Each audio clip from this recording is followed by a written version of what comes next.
नमस्कार मित्रांनो, प्रथमतः आपणा सर्वांना महाराष्ट्र दिनाच्या हार्दिक शुभेच्छा। आज मी महाराष्ट्र दिनानिमित्त आपणा सर्वांसाठी एक नवीन व्हिडिओ घेऊन आली आहे। चला तर मग आपण जाणून घेऊया नवीन व्हिडिओबद्दल। हा आहे महाराष्ट्राचा नकाशा, जो की मुख्यत्वे 6 विभागांमध्ये विभागलेला आहे। या विभागांची नावे अमरावती, औरंगाबाद, कोकण, नागपूर, नाशिक, पुणे अशी आहेत। आता जाणून घेऊया महाराष्ट्र दिनाची पार्श्वभूमी। 1 मे हा महाराष्ट्राचा स्थापना दिवस म्हणून साजरा केला जातो।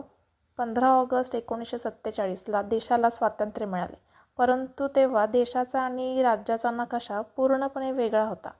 पुढे चालून वेगवेगळी राज्य, भाषा आणि प्रदेशाच्या आधारावर वेगवेगळी झाली आणि त्यानुसार 1 मे 1960 रोजी संयुक्त महाराष्ट्राची निर्मिती झाली।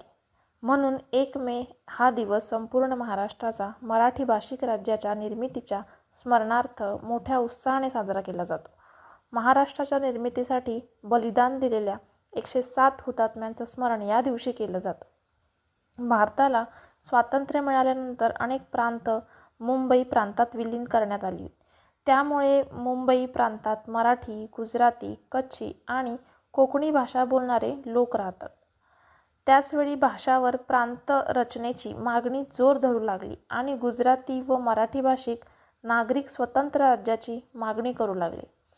21 नोव्हेंबर 1956 या दिवशी फ्लोरा फाउंटनच्या परिसरात तणावाचे वातावरण होते, कारण राज्य पुनर्रचना आयोगाने महाराष्ट्राला मुंबई देण्याचे नाकारले होते। या निर्णयाचा सर्वत्र निषेध होत होता। या संघटनामुळे एक विशाल मोर्चा सरकारचा निषेध करण्यासाठी फ्लोरा फाउंटन समोरील चौकात आला। त्यानंतर प्रचंड जनसमुदाय एका बाजूने चर्चगेट स्थानकाकडून व दुसऱ्या बाजूने बोरीबंदरकडून फ्लोरा फाउंटनकडे आला। पोलिसांकडून हा मोर्चा उधळून लावण्यासाठी लाठीचार्ज करण्यात आला, मात्र अढळ सत्याग्रहीमुळे पोलिसांचे हे प्रयत्न अयशस्वी झाले। मुंबई राज्याचे तत्कालीन मुख्यमंत्री मोरारजी देसाई यांच्याद्वारे पोलिसांना गोळीबाराचा आदेश देण्यात आला आणि संयुक्त महाराष्ट्राच्या लढ्यात 107 आंदोलक हुतात्मे शहीद झाले।